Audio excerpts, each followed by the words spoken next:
৩৩ বছর পর জাকসু নির্বাচন, ভোট গ্রহণ শুরু। লড়াই হবে ৮ প্যানেলের, নেওয়া হয়েছে কঠোর নিরাপত্তা ব্যবস্থা। ফরিদপুর ৪ আসন পুনর্বিন্যাসের প্রতিবাদ, অবরোধের তৃতীয় দিনের মতো ঢাকার সঙ্গে ২১ জেলার যান চলাচল বন্ধ। ঢাকায় বজ্রবৃষ্টির আভাস, কমতে পারে দিনের তাপমাত্রা, ঘন্টায় ৮ থেকে ১২ কিলোমিটার বেগে প্রবাহিত হতে পারে বাতাস। এখনো টানটান উত্তেজনা বিরাজ করছে নেপালে, জনগণ এবং সম্পত্তি রক্ষার জন্য শুক্রবার পর্যন্ত কাঠমান্ডুতে কারফিউ জারি। এবং বাংলাদেশের এশিয়া কাপ মিশন শুরু আজ, আবুধাবিতে গ্রুপ বি ম্যাচ দিয়ে যাত্রা শুরু লিটন দাসের দলের, প্রতিপক্ষ হংকং।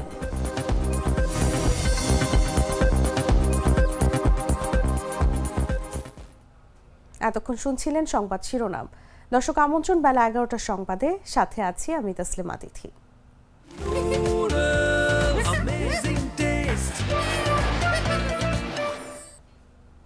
চলে যাচ্ছি পুরো খবরে। জাহাঙ্গীরনগর বিশ্ববিদ্যালয় কেন্দ্রীয় ছাত্র সংসদ ও হল সংসদের নির্বাচনের ভোট গ্রহণ শুরু হয়েছে। বৃহস্পতিবার সকাল ৯টায় ২১টি হলে একযোগে ভোট গ্রহণ শুরু হয়। বিকেল ৫টা পর্যন্ত ভোট গ্রহণ চলবে। এবারে নির্বাচনে মোট ১১,৮৯৭ জন শিক্ষার্থী ভোটাধিকার প্রয়োগ করবেন। এর মধ্যে ছাত্র ৬,১১৫ জন এবং ছাত্রী ৫,৭২৮ জন। ভোট গ্রহণের জন্য ২১টি কেন্দ্রে ২২৪টি বুথ স্থাপন করা হয়েছে। এবারে নির্বাচনে কেন্দ্রীয় সংসদের ২৫ পদের বিপরীতে প্রতিদ্বন্দ্বিতা করবেন ১৭৭ জন প্রার্থী। নির্বাচনে বামপন্থী, শিবির, ছাত্রদল ও স্বতন্ত্রদের সমর্থিত মিলিয়ে সর্বমোট ৮টি প্যানেল অংশগ্রহণ করবে। ছাত্রদের ১১টি ও ছাত্রীদের 10টি হল মিলিয়ে মোট ২১ ভোট কেন্দ্র ঠিক করা হয়েছে। ভোট গ্রহণের জন্য ২১টি কেন্দ্রে ২২৪টি বুথ স্থাপন করা হয়েছে। নির্বাচনে ৬৭ জন পোলিং অফিসার এবং ৬৭ জন সহায়ক পোলিং অফিসার নিয়োগ করা হয়েছে। ভোট গ্রহণ শেষে বিশ্ববিদ্যালয়ের সিনেট হলে ভোট গণনা করা হবে। নির্বাচন উপলক্ষে ক্যাম্পাসের শান্তি শৃঙ্খলা বজায় রাখতে ১,৫০০ পুলিশ, ৭ প্লাটুন বিজিবি ও 5 প্লাটুন আনসার ক্যাম্পাসের পরিসীমায় মোতায়েন করা থাকবে। এছাড়া ক্যাম্পাসে যে কোনো অপ্রীতিকর ও অনাকাঙ্ক্ষিত ঘটনা মোকাবেলায় আনসার ও আইন শৃঙ্খলা রক্ষাকারী বাহিনীর সদস্যরা ক্যাম্পাসে ও ক্যাম্পাসের বাইরে অবস্থান করবেন। আলহামদুলিল্লাহ, আমার জীবনের সূচনা লগ্ন থেকে এটা হচ্ছে আমার জীবনের প্রথম ভোট। আর আমরা তো কখনোই ভোট দেওয়ার অপশন পাই নাই। আর জাকসু কেন্দ্রিক বা ছাত্র সংসদগুলো এগুলো সবসময় অচল ছিল। তো এটা হচ্ছে অন্তর্বর্তীকালীন সরকারকে এখানে একটা ধন্যবাদ আমরা দিতেই পারি যে ওনারা আসার পর জাকসু বা সকল ছাত্র সংসদ আমরা দেখতেছি ডাকসু সামনে আমাদের রাকসু হবে, যেখান থেকে আমাদের ভবিষ্যতের নেতারা উঠে আসবেন। তো এই জন্য আমি অন্তর্বর্তী সরকারকে একটা ধন্যবাদ জানাচ্ছি। আর এখানকে সত্যি কথা বলতে আমি আলহামদুলিল্লাহ আজকে আমার কোনো অসুবিধা হয় না ভোট দিতে। তবে নির্বাচন কমিশনকে আমি একটুকু বলতে চাই যে ভোট দেওয়ার টাইম ছিল ৯টায়। তো আপনারা যদি ৯টায় নাই করতে পারেন তাহলে আমাদের লেট করছেন, আপনারা তো আগে থেকে প্রস্তুতি নেওয়া দরকার ছিল যাতে ৯টার দিকে সব এসে করতে পারি। তো আমার মনে হয় এই অভিযোগটুকু নির্বাচন কমিশন নেবেন, যদি ওনাদের অনেক গাফিলতি আমরা ইতিমধ্যে দেখতে পেয়েছি আর কি। দর্শক, এই মুহূর্তে জাহাঙ্গীরনগর বিশ্ববিদ্যালয়ে আছেন সহকর্মী মাহফুজুর রহমান নিপু, সরাসরি যাচ্ছি তার কাছে। জাহাঙ্গীরনগর বিশ্ববিদ্যালয়ের এই মুহূর্তে রয়েছে ২১ নম্বর হলে, যে হলে ৭৩৫ জন ভোটার রয়েছে। আর এই ভোটাররা তাদের ভোটাধিকার প্রয়োগ করবেন। সকাল ৯টা থেকে এই ভোট গ্রহণ শুরু হয়েছে। আমরা যদি দেখাতে চাই যে এই মুহূর্তে ভোট কেন্দ্রের পরিবেশটা যদি দেখাতে চাই, ১৬টি বুথ রয়েছে। ৭৩৫ জন ভোটারের জন্য তারা 16টি বুথ খুলেছে এবং প্রতিটি ভোটেই কিন্তু আমরা দেখতে পাচ্ছি যে শিক্ষার্থীরা তাদের রিটার্নিং অফিসারের কাছ থেকে ভোটার সিরিয়াল বুঝে নিয়ে এবং ব্যালট নিয়ে তারা সেখানে ভোট প্রদান করছেন। এক এক করে আমরা যেটা দেখেছি, বিভিন্ন প্রার্থীরাও কিন্তু ভোট চাওয়ার জন্য ভোট কেন্দ্রগুলোর সামনে আসছেন এবং তারা স্মরণ করে দিয়ে ভোট চাচ্ছেন। আপনারা দেখতে পাচ্ছেন যে বিভিন্ন পুলিং এজেন্ট থাকার কথা থাকলেও আজকে কিন্তু আমরা বেশ কয়েকজন প্রার্থীর সঙ্গে কথা বলেছি। তারা যেটা অভিযোগ করেছে যে কালকে মধ্যরাতে নির্বাচন কমিশন তাদেরকে যা বলা হয়েছিল যে পুলিং এজেন্ট দেওয়া যাবে, কিন্তু বাস্তবতকে এখন পর্যন্ত আমরা কিন্তু কাউকে তেমন পুলিং এজেন্ট হিসেবে দেখতে পাইনি। বেশ কয়েকটি কেন্দ্রেই ঘুরেছি, সেখানে কিন্তু একই চিত্র রয়েছে। তো আমরা সবশেষে যে চিত্র দেখতে পাচ্ছি যে ভোটাররা আসছেন, এসে ভোট দিচ্ছেন, তবে ভোটার যে সিরিয়াল সেটা কিন্তু অনেক দীর্ঘ নয়, কিছুটা ঢিলেঢালাই কিন্তু হচ্ছে। তবে সময় বাড়ার সঙ্গে সঙ্গে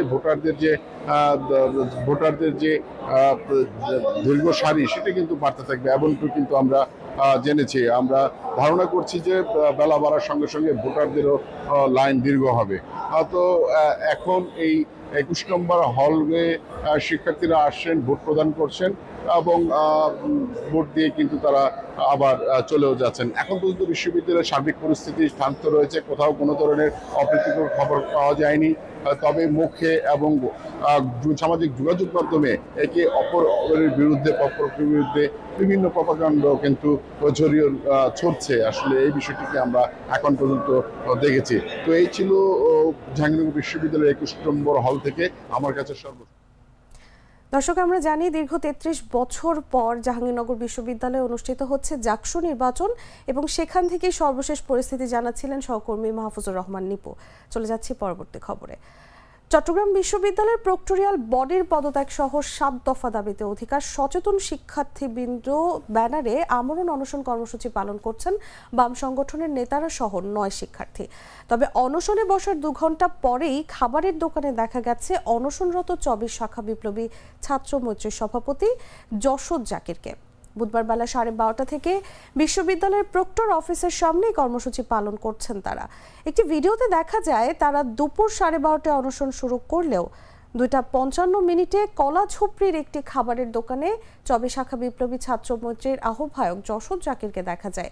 খাবার শেষ করে কয়েকজনের সঙ্গে কিছুক্ষণ গল্প করেন, পরে টিস্যু দিয়ে হাত মুছে খাবারের টাকা দিতে দেখা যায় তাকে। যশোদ জাকির মিউজিক বিভাগের 2020-21 সেশনের শিক্ষার্থী।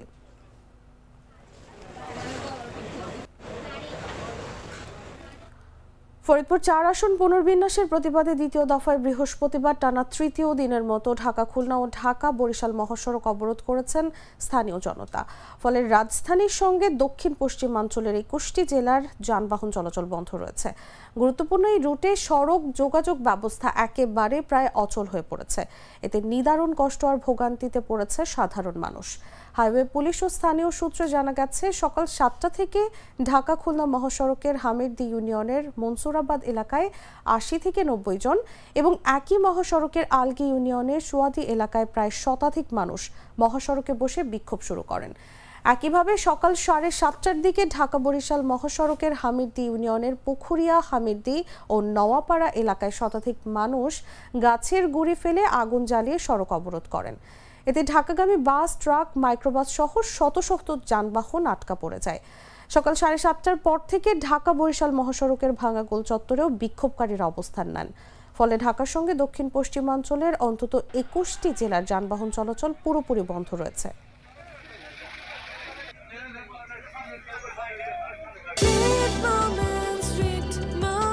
Treat chocolate. Treat moment. Sweet moment. Life সাপোর্টে নেওয়া হয়েছে দেশ বরেণ্য লালন সঙ্গীত শিল্পী ফরিদা পারভিনকে। শারীরিক অবস্থার অবনতি হলে বুধবার বিকেলে তাকে লাইফ সাপোর্টে নেওয়ার সিদ্ধান্ত হয়। বিষয়টি নিশ্চিত করেছেন তাকে চিকিৎসা দেওয়া হাসপাতালের ব্যবস্থাপনা পরিচালক ডাক্তার আশিস কুমার চক্রবর্তী। ফরিদা পারভিন দীর্ঘদিন ধরে কিডনি জটিলতায় ভুগছিলেন। ভোগান্তি এমন পর্যায়ে পৌঁছেছে যে তাকে এখন সপ্তাহে 2 দিন ডায়ালাইসিস করাতে হয়। নিয়মিত ডায়ালাইসিসের অংশ হিসেবে 2রা সেপ্টেম্বর মহাখালীর এক বেসরকারি মেডিকেল কলেজ হাসপাতালে নেওয়া হয় তাকে, কিন্তু ডায়ালাইসিসের পর তার শারীরিক অবস্থার অবনতি ঘটে। এ সময় চিকিৎসকরা তাকে হাসপাতালে ভর্তির পরামর্শ দেন। এরপর থেকে তিনি হাসপাতালটির নিবিড় পরিচর্যা কেন্দ্রে চিকিৎসাধীন ছিলেন। অবস্থার অবনতি হলে তাকে ভেন্টিলেশনে রাখার সিদ্ধান্ত নেওয়া হয়। হাসপাতাল সূত্রে জানা যায় ফরিদা পারভিন দীর্ঘদিন ধরে নানান শারীরিক জটিলতায় ভুগছেন। ফুসফুসের সমস্যা ছাড়াও তার ডায়াবেটিক্স, উচ্চ রক্তচাপ, কিডনি ও থাইরয়েড জটিলতা রয়েছে। 1968 সালে রাজশাহী বেতারের তালিকাভুক্ত শিল্পী হিসেবে নজরুল সঙ্গীত গেয়ে সঙ্গীতাঙ্গনে পথ চলা শুরু করেন ফরিদা পারভিন। 1973 সালে দেশাত্মবোধক গান গেয়ে জনপ্রিয়তা পান তিনি। পরে সাধক মোকসেদ আলী শাহের কাছে লালন গীতির তালিম নেন এবং ধীরে ধীরে হয়ে ওঠেন লালন গীতির জীবন্ত কিংবদন্তি।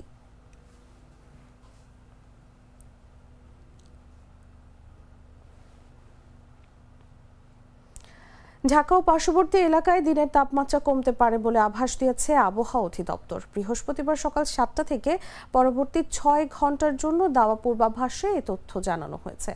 পূর্বাভাসে আরও বলা হয়েছে, আকাশ আংশিক মেঘলা থেকে অস্থায়ীভাবে মেঘলা থাকতে পারে।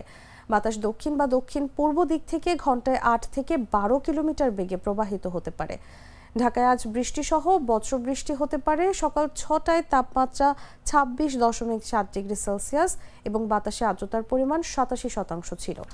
গতকাল বুধবার সর্বোচ্চ তাপমাত্রা ছিল 37.5 ডিগ্রি সেলসিয়াস এবং আজ বৃহস্পতিবার সর্বনিম্ন তাপমাত্রা পাওয়া গেছে 28.5 ডিগ্রি সেলসিয়াস। আজকে সূর্য অস্ত যাবে সন্ধ্যা 6টা 7 মিনিটে এবং আগামীকাল শুক্রবার সূর্যোদয় হবে ভোর 5টা 44 মিনিটে।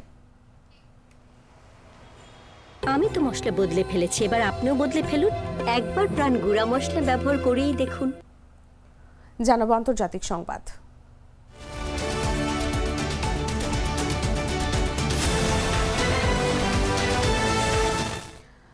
নেপালের রাজধানী কাঠমান্ডুতে সরকার পতনের পর অরাজক পরিস্থিতি আরো ঘনীভূত হয়েছে। বিক্ষোভের সুযোগে দুর্বৃত্তরা রাষ্ট্রীয় বাণিজ্য ব্যাংক সহ বিভিন্ন স্থাপনায় লুটপাট চালিয়েছে। শপিং মল ও সরকারি ভবনে অগ্নিসংযোগ ঘটেছে। উত্তেজনা নিয়ন্ত্রণে সেনা মোতায়েনের ঘোষণা দিয়েছে নেপালি সেনাবাহিনী।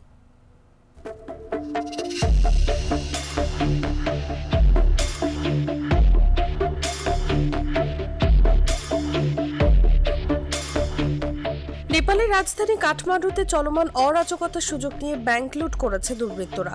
মঙ্গলবার সন্ধ্যায় বনেশ্বর শাখার রাষ্ট্রীয় বাণিজ্য ব্যাংকের কর্মীরা জানান, তাদের ব্যাংকে ডাকাতি চলছে। এতে ধারণা জোরদার হয়েছে যে সংগঠিত অপরাধী চক্র চলমান বিশৃঙ্খলার সুযোগ নিচ্ছে। এক ব্যাংক কর্মীর ভাষ্য অনুযায়ী, যারা লুটপাট চালাচ্ছিল তারা জেনজি আন্দোলনের সঙ্গে সম্পৃক্ত নয়, বরং অন্য অরাজক গোষ্ঠী যারা বিক্ষোভকে আড়াল হিসেবে ব্যবহার করছে।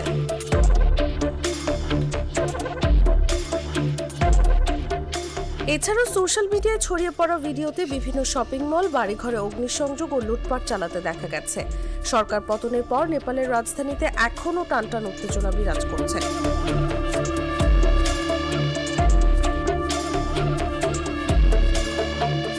গত সোমবার পুলিশের কঠোর দমনপীড়নে বহু মানুষ নিহত হন, যা দেশজুড়ে ক্ষোভের জন্ম দেয়।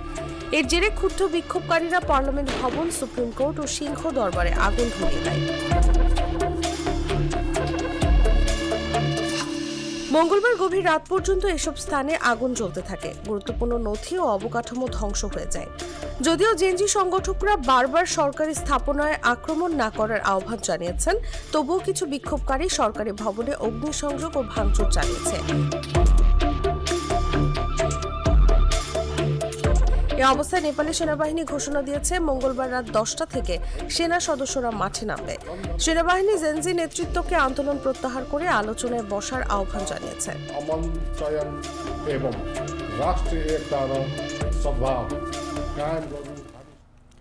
এদিকে চলমান পরিস্থিতির কারণে আগামী শুক্রবার পর্যন্ত কাঠমান্ডু উপত্যকায় কারফিউ জারি করেছে নেপালের সেনাবাহিনী। বুধবার এক বিবৃতিতে দেশটির সেনাবাহিনী জানিয়েছে, চলমান অস্থিরতার মধ্যে জনগণ এবং সম্পত্তি রক্ষার জন্য এই আদেশ দেওয়া হয়েছে।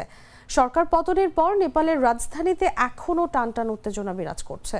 গত সোমবার পুলিশের কঠোর দমনপীড়নে বহু মানুষ নিহত হন, যা দেশজুড়ে ক্ষোভের জন্ম দেয়। এর জেরে ক্ষুব্ধ বিক্ষোভকারীরা পার্লামেন্ট ভবন, সুপ্রিম কোর্ট ও সিংহ দরবারে আগুন ধরিয়ে দেয়।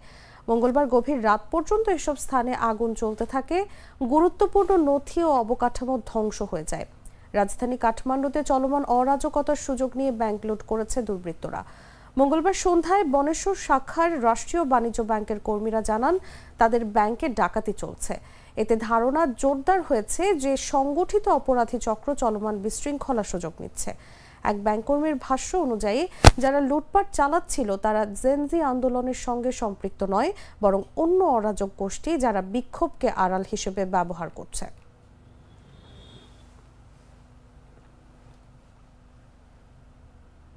সংবাদ শেষ করব খেলার খবর জানিয়ে।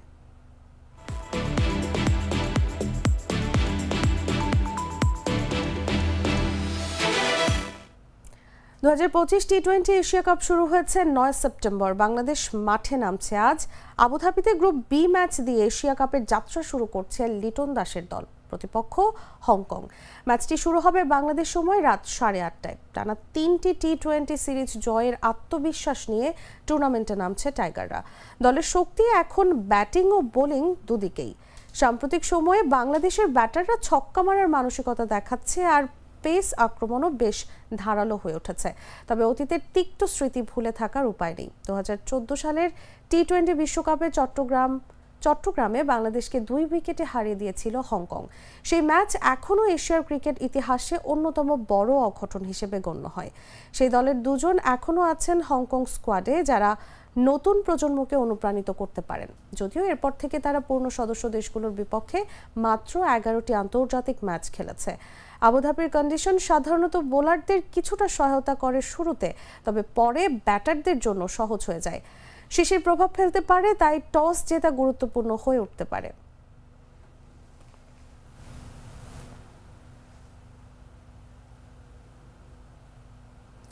দর্শক, সংবাদ শেষ করার আগে শিরোনামগুলো জানিয়ে দিচ্ছি আরো একবার।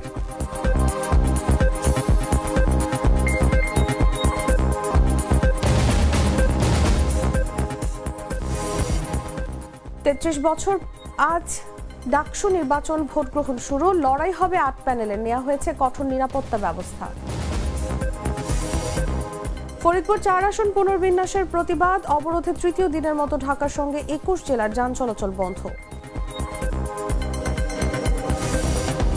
ঢাকায় বজ্রবৃষ্টির আভাস, কমতে পারে দিনের তাপমাত্রা, ঘন্টায় 8 থেকে 12 কিলোমিটার বেগে প্রবাহিত হতে পারে বাতাস। এখনো টানটান উত্তেজনা বিরাজ করছে নেপালে, জনগণ এবং সম্পত্তি রক্ষার জন্য শুক্রবার পর্যন্ত কাঠমান্ডুতে কারফিউ জারি। এবং বাংলাদেশের এশিয়া কাপ মিশন শুরু আজ। আবুধাবিতে গ্রুপ বি ম্যাচ দিয়ে যাত্রা শুরু লিটন দাসের দলের, প্রতিপক্ষ হংকং।